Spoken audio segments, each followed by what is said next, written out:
Good afternoon.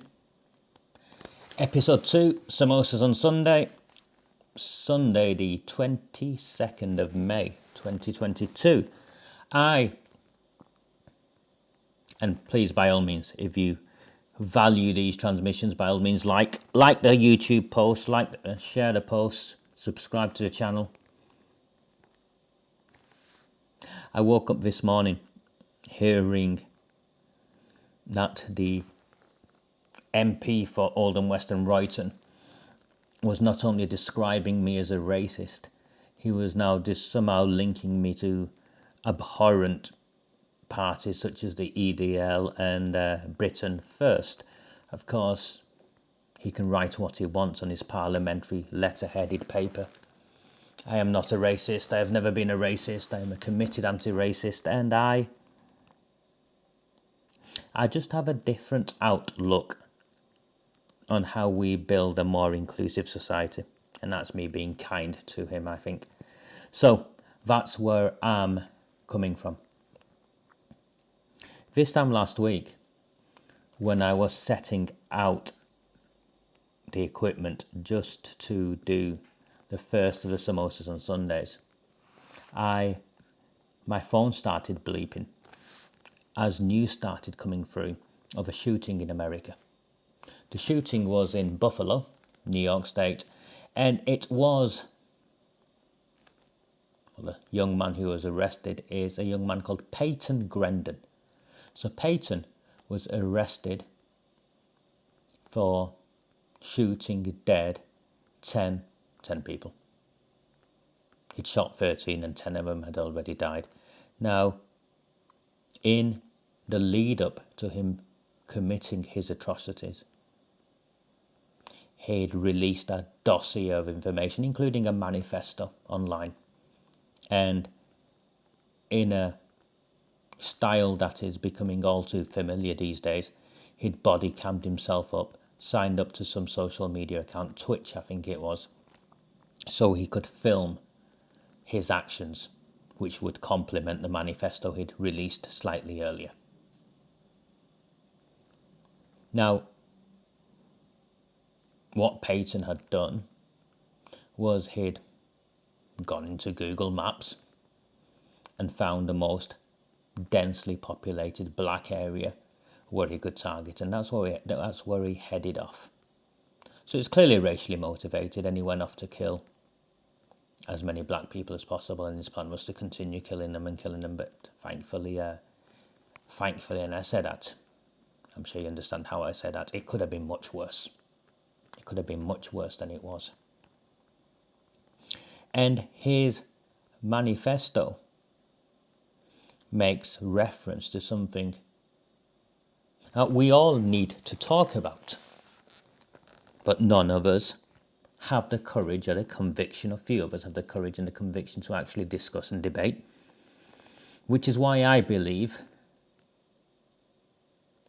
having spent many years of my life working with people who have gone on that radicalization journey, far too often the starting point is we did not intervene when we could have intervened. That isn't intervening whilst he was preparing. That isn't intervening in terms of intercepting him before he went out. I mean, intervening earlier on in that journey. And the way we intervene earlier on in that journey, or the place I've got to, of how we intervene earlier on in that journey, is very much by talking about the issues that they're drawn to, accepting that their experiences, irrespective of what we think of them, that the starting point has got to be their lived realities and their perceptions and their experiences rather than what we want them to be, and engaging in discussion and dialogue. None of that took place for PAYTON because he's a white supremacist.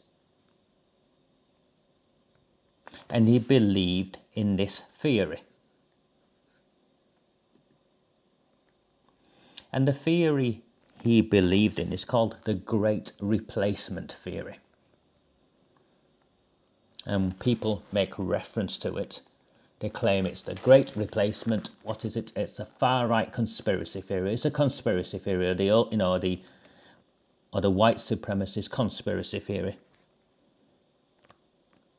And I believe that we do thousands, hundreds of thousands, millions of people a disservice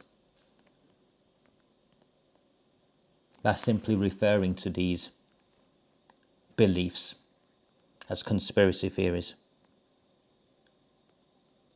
Because by allowing that space to occupy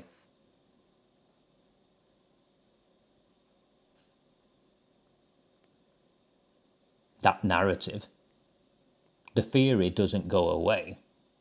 Young people looking for answers doesn't stop. They just find them in all the wrong places. And the consequences is what happened last week. It won't be the first time. It won't be the last time. Now, PAYTON, in his manifesto, makes specific reference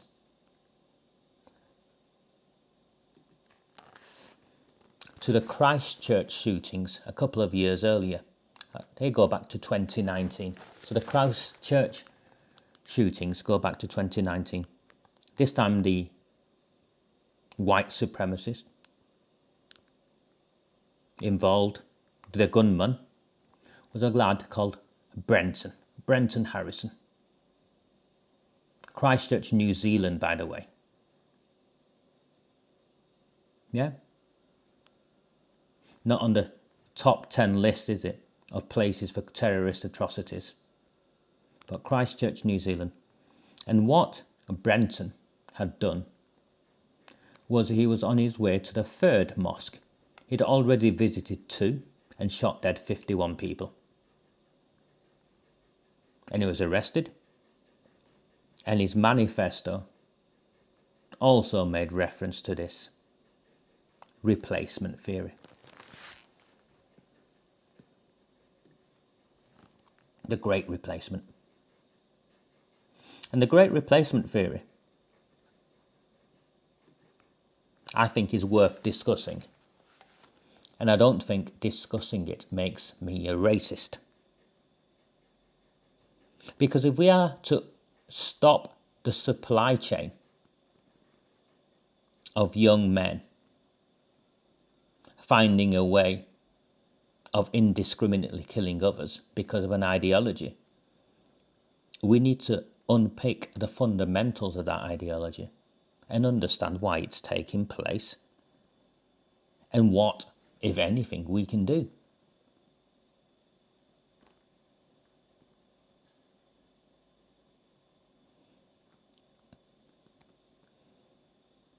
There's actually a book based in Europe. It's in Europe. It's a European model, the Great Replacement. And it essentially says the fundamental message of the Great Replacement theory is that the Western world as we know it, hence possibly New Zealand, the attack in Christchurch, America, Europe, the United Kingdom, the Western world as we know it is being overtaken. And it's been overtaken as a consequence of immigration. It is no longer white, and it is becoming something else.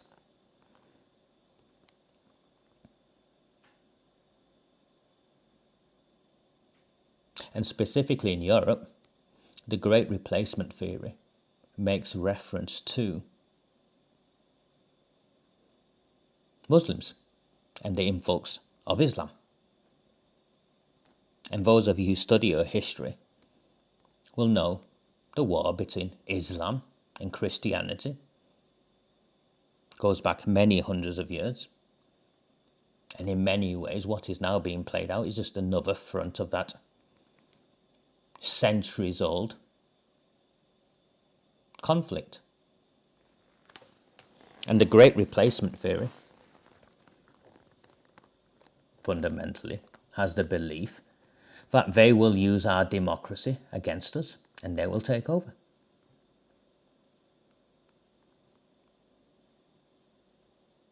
Now, for that to have any merit, for that theory to have any merit,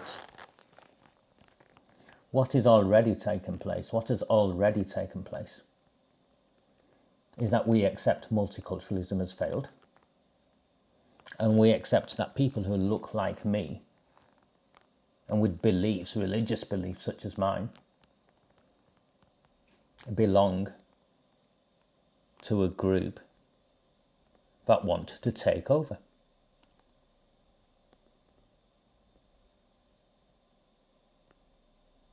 And if you follow that through, it's very easy to end up in a place of a conspiracy theory.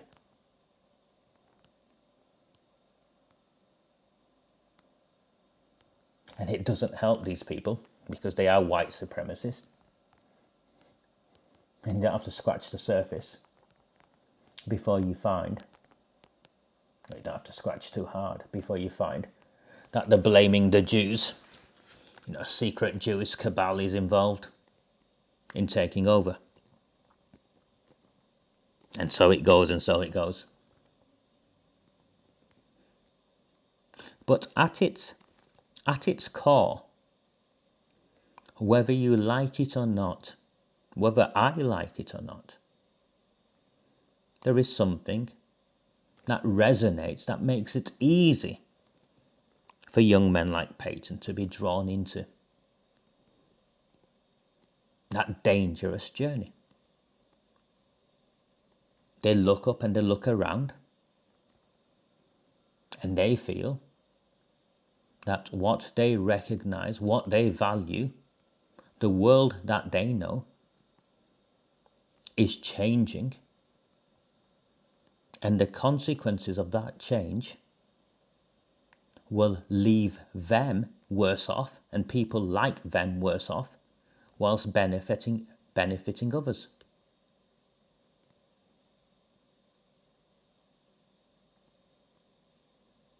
So forget the conspiracy theory element. How many of you genuinely believe that way? That the world around you is changing, your communities are changing. What you value, what you hold dear, is being lost and being replaced, and you are being treated inferior to others. Because, as a committed anti-racist, and someone who's spent vast amounts of my career working in counter-extremism work, the starting point has got to be we accept the realities of these people if we are to interact and engage and intervene, so we don't end up with more terrorist attacks.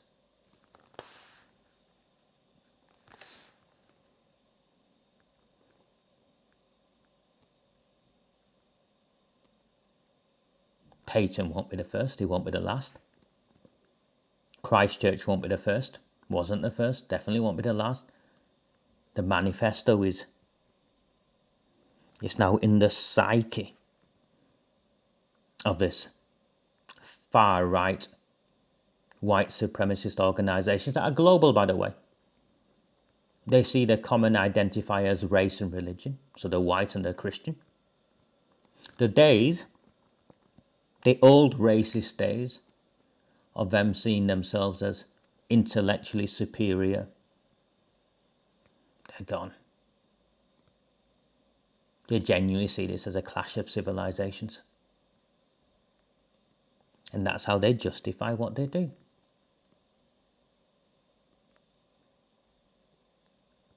And if we want to stop it, if we want to intervene, then we need to change our approach. So let me fast forward you from the international to the national.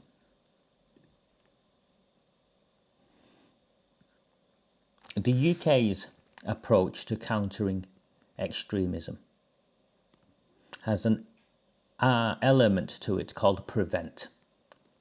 And it's been under fire from when it first launched. I think it's now 15, 16, 17 years. Prevent has been played out. Hundreds of millions of pounds spent, by the way. And the idea of Prevent is to engage in that supply chain that I made reference to. Intervene early, identify those who are vulnerable, those at risk, intervene early, put in place interventions so that we can stop them from continuing in a journey to violent extremism. And that's Prevent. But by and large, the majority of Muslim civil society organisations have believed that Prevent is racist, is Islamophobic, whichever term you want to use. And they've been calling for it to be scrapped for a long time. And of course, mistakes have been made. I'm a critic of the early days of Prevent. Mistakes have been made. So they brought this bloke in, Lord Shawcross, and he's been doing a review. And the review is imminently about to make its announcements, but leaks have come out. Now, the first bit I want to share with you about Lord Shawcross, so they brought this guy in, yeah, is that he used to be the director, he used to head up a think tank called the Henry Jackson Society. Now, when mainstream newspapers such as The Guardian make reference to the Henry Jackson Society, and click it in Google, you'll see. What they describe the Henry Jackson Society is as a neo-conservative organisation. A neo-conservative think tank, the Henry Jackson Society, would be how it's introduced.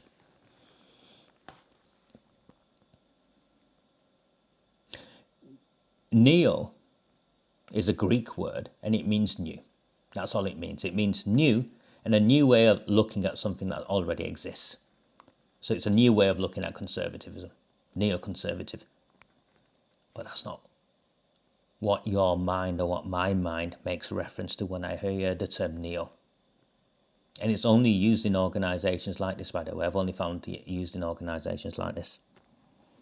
Of course, neo refers to neo-Nazis. Because for many of us, that's what we first came across, the term neo. So the neo-conservative think tank, the Henry Jackson Society. And when he headed it up, this is what he had to specifically say. And remember, the Great Replacement theory is a far-right conspiracy. It's not me saying it. It's accepted across the board. It's a far-right conspiracy. Now, I've shared with you what I think has to happen. We've got to engage in debate and dialogue and understand people who are susceptible to this conspiracy theory and engage with them. But that's not where we're at as a country so far. Which is why I get called a racist and aligned with Britain first. Even though the first thing I would ever say to anyone Britain first would be the last thing I'd ever say anything. Listen. That's all they know, shouting racist at us. So Shawcross says this, and I'll quote it. Europe and Islam is one of the greatest, most terrifying problems of our future. I think all European countries have vastly, very quickly growing Islamic populations. I'll say it again, I'll read it out again. This is Shawcross, the bloke who is in charge of the Counter-Terrorism Review, Prevent Review, appointed by the government. Europe and Islam is one of the greatest, most terrifying problems of our future. I think all European countries have vastly, very quickly growing Islamic populations. And the Great Replacement theory, at its core, unless I'm mistaken, is that one group of people will outbreed another group of people and take over. And when they take over, they will introduce their own cultural and religious beliefs, and ours will be discarded and left to one side.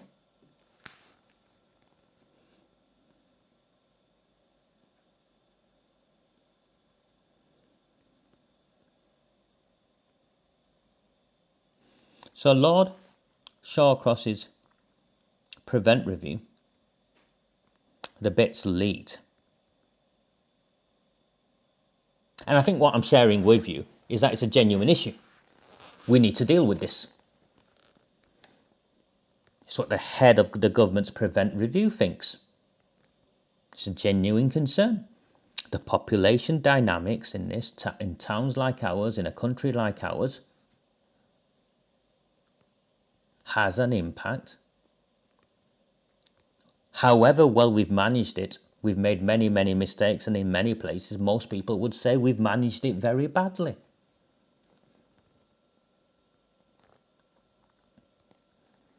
The multiculturalism that we aspire to hasn't happened. The integration we'd hoped for has not taken place.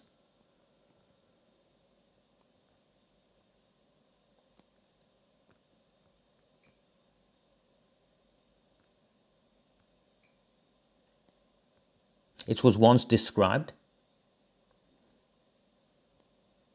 as parallel lives. Now, it's not described as parallel lives. Parallel lives means you just continue in parallel. The fear in many communities is one group want to take over the other. And if we don't deal with that,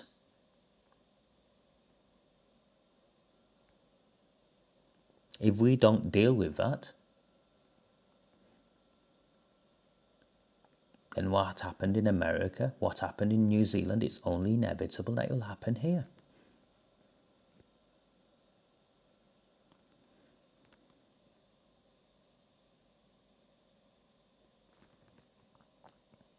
So Shawcross also comes out with a couple of other interesting strands in his Prevent review.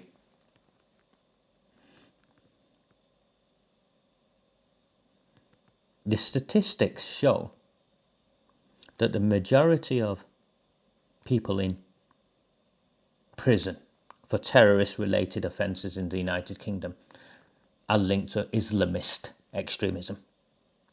That's the government's own figures. Do you know what Prevent has been doing? Prevent in the main is delivered by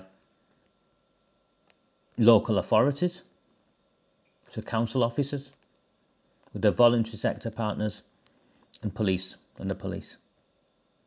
Prevent has been focusing its efforts on the far right in this country, when the statistics prove and demonstrate that the threat comes from the Islamists. So Prevent has gone woke.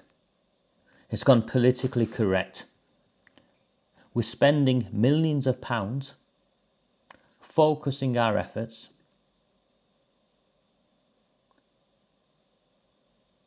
fighting the right-wing threat that doesn't exist in the same way as the Islamist threat does.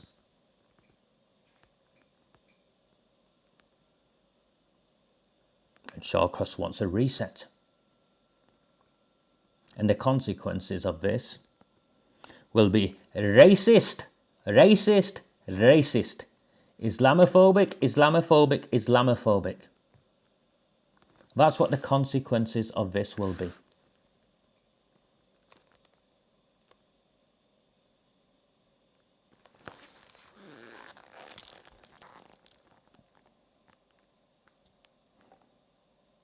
Prevent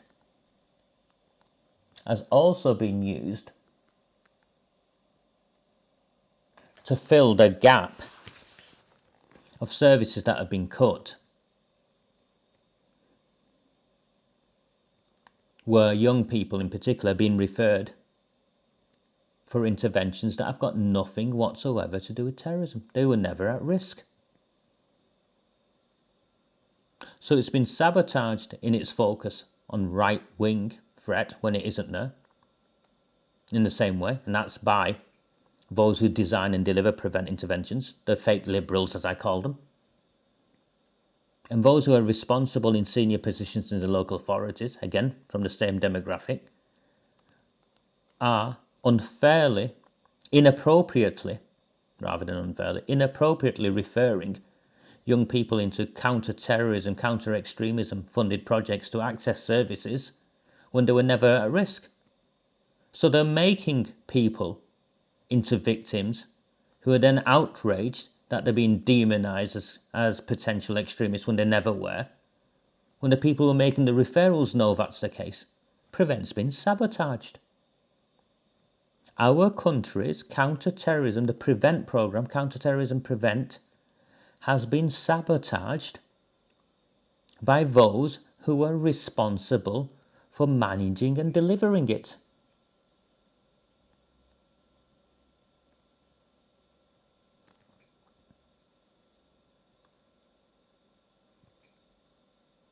Which takes us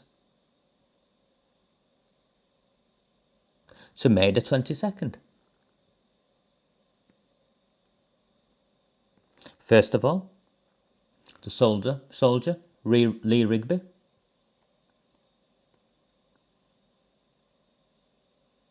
the two nutcases. Nutcases trivialises what they did because they weren't crazy. It's just the fact that they thought beheading someone on the streets of our country was even considered, is what I mean by nutcases. They targeted a soldier.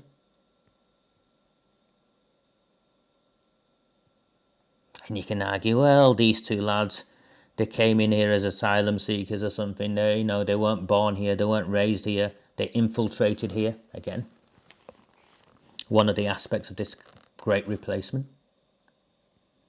Nah.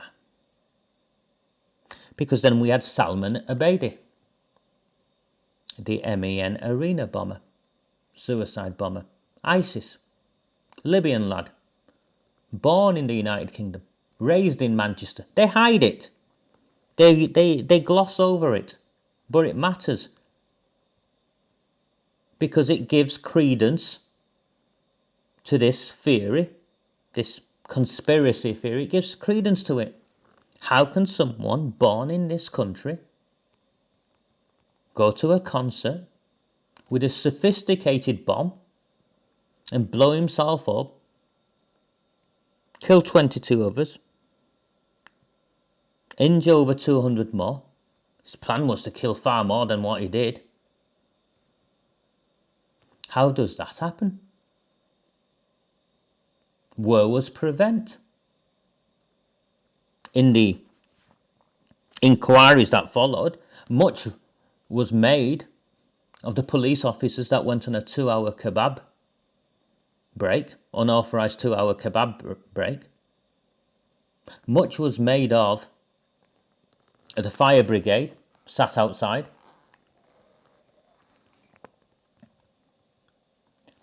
Blaming a couple of security guards. Was one 18, one was 19 at the time, who didn't intervene because they thought they might be branded racist. Much attention went in all of the wrong places. Oh, wrong's the wrong word, but in a long list of where it went wrong. Those were not anywhere near top of my list anyway. Salman Abedi went to Didsbury Mosque. He was one of a number of young people who was associated with the Didsbury Mosque,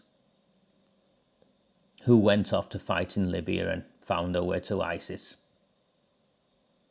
That's the Islamic State. Yeah, the ones that want to completely destroy us. Salman Abedi, his father,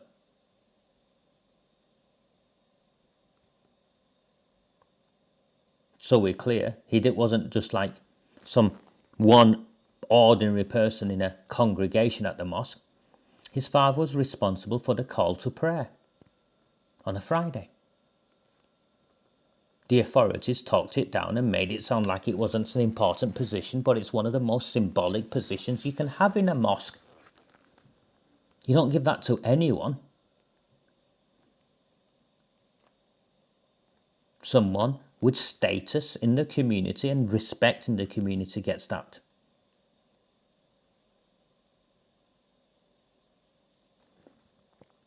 The imam at the mosque, Imam Graf, was exposed to have been in Libya fighting against Gaddafi alongside a group that is clearly considered to be an Islamist organization. Now his alibi, when the footage came out, resembles something like my dog ate my homework sort of excuse, but it's accepted by the security services.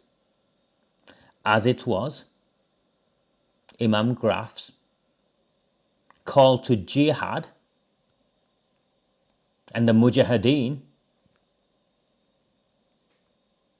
from Didsbury Mosque accepted to mean, oh, let's go and send some aid parcels. Multiple Muslim clerics, respected Muslim clerics, who heard the sermon, the recorded version of the sermon, were clear. This was a call to armed jihad.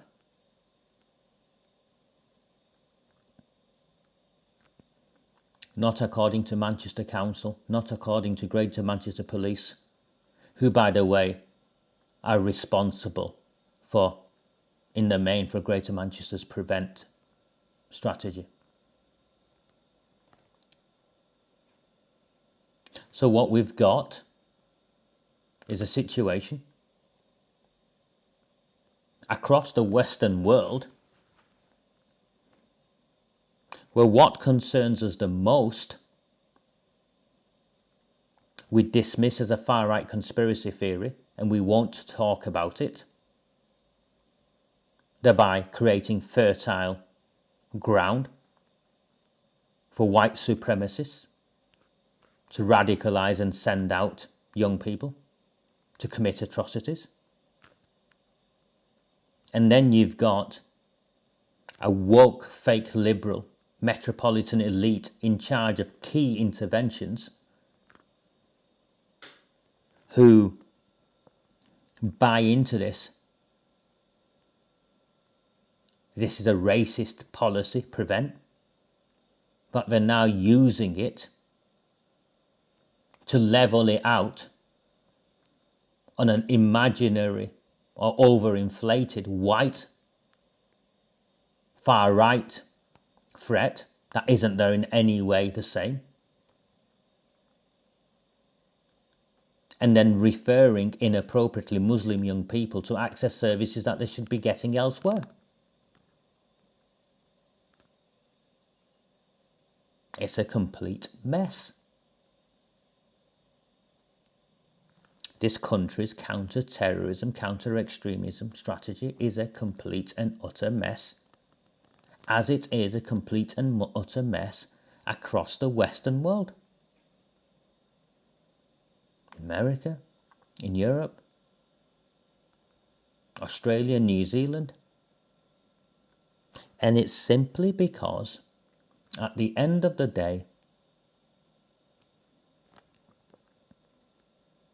the extremists don't have to try very hard, because the issues they pick up on, they can easily manipulate and make convincing arguments from. Because the facts on the ground are that our towns and cities are changing. And the facts on the ground are also that in the way they are changing,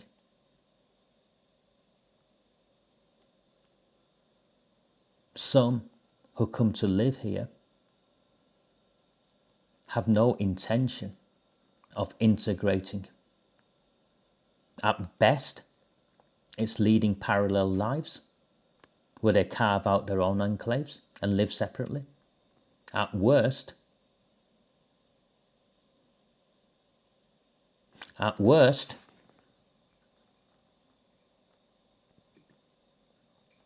it's how Shawcross, the government's head of Prevent, claims. This is his quote, not mine, before someone calls me a racist. Not me. Europe and Islam is one of the greatest, most terrifying problems of our future. I think all European countries have vastly, very quickly growing Islamic populations. The question you've got, the question we've got, is do we continue as we are? Or do we put in places interventions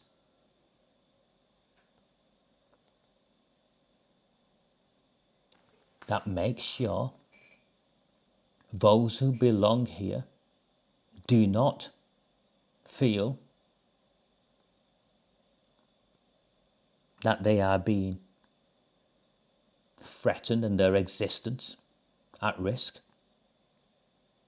Do we make sure those who've made this home, this country their home, contribute, engage, integrate? Or do we carry on as we are? Because if we carry on as we are, it will only get worse.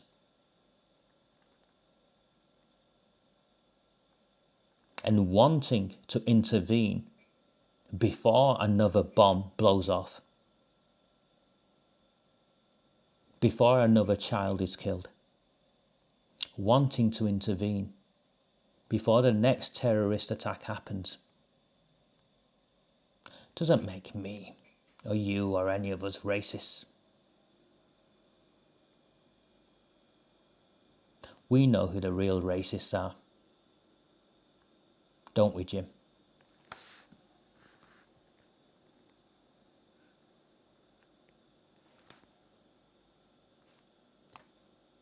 Take care. See you soon.